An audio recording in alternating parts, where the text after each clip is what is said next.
Hello friends, myself Dr. Priyanka and today's topic is silver amalgam versus composite filling. तो आज हम देखेंगे कि कौन सी फिलिंग हमारे दांतों में की जानी चाहिए या कौन सी कंडीशन में कौन सी फिलिंग की जाती है जो हमारे दांत के लिए बेहतर होती है, जो हमारे दांत में बढ़ने वाली कैविटी को रोक सकती है। तो सबसे पहले हम जानेंगे कि सिल्वर अमलगम, जीआईसी और कंपोजिट। सिल्वर अमलगम, इन तीनों में हम एक कंपैरिजन देखेंगे कि हम कैविटी में पेशेंट अगर कैविटी होती है तो हम कैसे उसे जज करते हैं कि इसे कौन सी फिलिंग की ज़रूरत है या उस दांत में कौन सी फिलिंग की जानी चाहिए। तो सबसे पहले सिल्वर अमलगम। तो जैसे मेरी प्रीवियस वीडियो में आपने देखा होगा कि सिल्वर अमलगम जो ब्लैक कलर का मटेरियल होता है, जिसमें सिल्वर मर्क्यूरी अलॉय होता है, वो जिसके कारण वो ब्लैकिश कलर होता है। तो ये हम अगर जीआईसी या कंपोजिट से कंपैरिजन करें तो एस्थेटिकली वैसे भी ये ब्लैक कलर का होता है, तो प्रेफरेबली ये दिखता है। अगर हम दांत में फिलिंग करेंगे तो ये ब्लैक डिस्कलर्ड अलग ही आपको शो करेगा कि आपने दांत में कुछ फिल किया है। उसी जगह आप जीआईसी करेंगे तो जीआईसी एग्जैक्टली मैच नहीं करता, लेकिन वो दांत के रंग का होने के कारण उतना आप डिफ्रेंशिएट नहीं कर सकते उसको दांत में। एंड कंपोजिट फिलिंग वो आपके दांत के एग्जैक्टली शेड जैसा ही होता है। उसे या तो एक डेंटिस्ट ही डिफ्रेंशिएट कर सकता है, देखने पर ऊपर से ज़रा भी आपको पता नहीं चलेगा कि आपने कंपोजिट फिलिंग करी है। तो एस्थेटिकली देखें तो सबसे अच्छा जो मटेरियल देखा गया है आज प्रेजेंट, वो है कंपोजिट फिलिंग। अब बात करते हैं कि हमें कौन सी फिलिंग के लिए कितनी बड़ी कैविटी प्रिपेयर करनी पड़ती है या किस तरह से हम देखते हैं कि इसमें ये मटेरियल सही है। तो सबसे पहले अगर आपके दांत में कैविटी बहुत डीप है तो उसमें हम कंपोजिट फिलिंग नहीं कर सकते। अगर बिल्कुल अप्रोच टू पल्प है तो उसमें जीआईसी फिलिंग करना, जो दांत की कलर की होती है लेकिन थोड़ा डिफ्रेंशिएट होती है, वो फिलिंग करना ज़्यादा बेटर होता है, क्योंकि वो आपको फ्लोराइड रिलीज़ करती है। जो मटेरियल है वो आपके दांत के लिए काफ़ी अच्छा है, जो एक फ्लोराइड रिलीज़ करता है, जो आपकी फर्दर ग्रोथ होने वाली कैरीज और कैविटी जो होगी उसको प्रिवेंट करेगा। तो ऐसी कंडीशन में हम जीआईसी फिलिंग प्रेफर करेंगे। जीआईसी फिलिंग ऐसे दांत के लिए बिल्कुल बेस्ट रहेगी। कंपोजिट फिलिंग हम किस दांत में करते हैं? कंपोजिट फिलिंग हम उन दांतों में करते हैं जिसमें केरियस लीजन कम से कम हो, जो दांतों की डेप्थ होती है, जिसमें हमें कम से कम कैविटी प्रिपरेशन की आवश्यकता होती है, कम से कम कैविटी प्रिपेयर करना हो, उस कंडीशन में हम कंपोजिट फिलिंग करेंगे।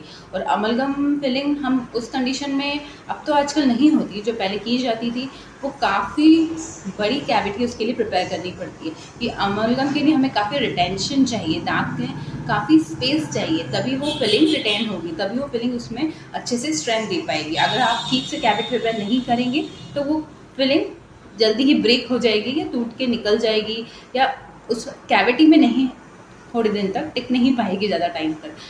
तो सबसे पहले जो एडवांटेज है वो कंपोजिट का यही है कि हम किसी भी दांत में कम डेप्थ वाली कैविटी में इसे कर सकते हैं। लेकिन अगर डीप है कैविटी, आपकी काफ़ी डीप है, अप्रोचिंग टू पल्प है, तो जीआईसी फिलिंग एडवाइस की जाएगी ऐसी कंडीशन में। एंड थर्ड इज़ पेन किस कंडीशन में सबसे ज़्यादा होता है?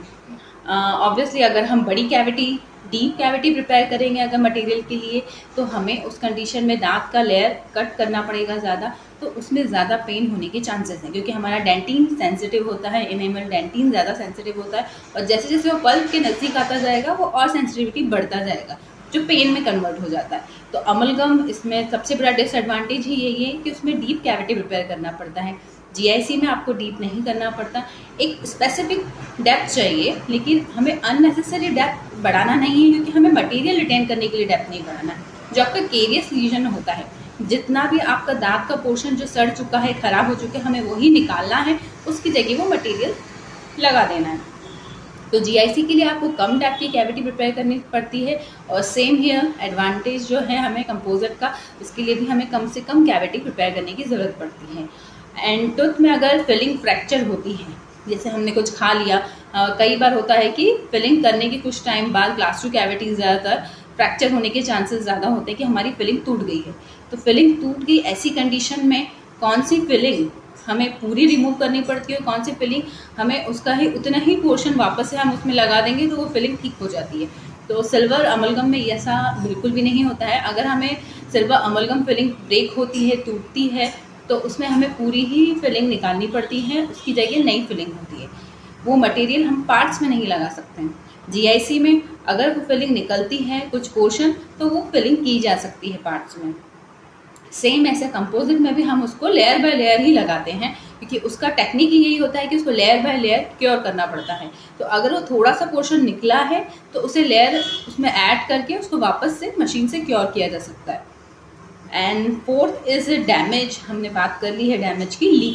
लीकेज की जो प्रॉब्लम होती है वो अमलगम में सबसे ज़्यादा होती है, लेकिन मैं इस जगह कहूँगी कि डेंटिस्ट की स्किल पे भी बहुत डिपेंड करता है कि वो किस तरह से मटेरियल, उसको किस तरह से उन्होंने कैविटी प्रिपेयर करी है, बॉर्डर प्रॉपर सील हुए हैं कि नहीं, कोई लाइन एंगल तो नहीं रह गया है उसमें। अगर बॉर्डर आपके थोड़े से भी कहीं से भी ओपन रह जाएंगे तो वहाँ से लीकेज होगा, उसमें सेकेंडरी कैरीज हो सकती है। तो लीकेज से प्रिवेंट करने के लिए एक तो स्किल चाहिए, डेंटिस्ट की अच्छी स्किल, जिससे वो अच्छी कैविटी प्रिपेयर हो सके, अच्छे से फिलिंग हो सके। एंड सेकंड मटेरियल हम देखेंगे ये कंपोजिट में ये प्रॉब्लम नहीं रहेगी कि आपको मार्जिनल लीकेज की कोई प्रॉब्लम नहीं आती है।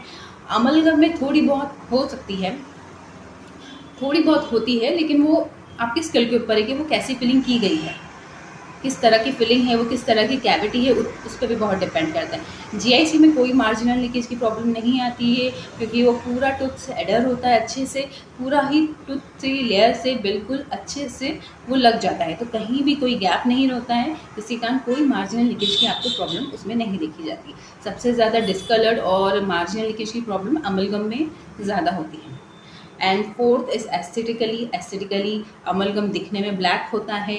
आफ्टर कैविटी प्रिपरेशन के बाद अगर हम टूथ में प्लेस करते हैं तब भी एक ब्लैक डिस्कलरेशन उसमें दिखता है, जो टूथ को एक ब्लैक ही दिखाएगा, ऊपर से भी और साइड से भी एक ब्लैक डिस्कलरेशन, क्योंकि वो मटेरियल ही खुद में ब्लैक है, तो वो वैसा ही एक डिस्कलरेशन दांत में दिखेगा।